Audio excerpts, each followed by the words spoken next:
بسم الله الرحمن الرحيم. لا يكلف الله نفسا إلا وسعها، لها ما كسبت وعليها ما اكتسبت. ربنا لا تؤاخذنا إن نسينا أو أخطأنا.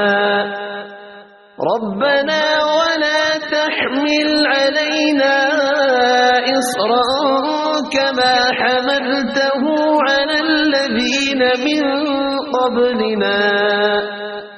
ربنا ولا تحملنا ما لا طاقة لنا به، واعف عنا واغفر لنا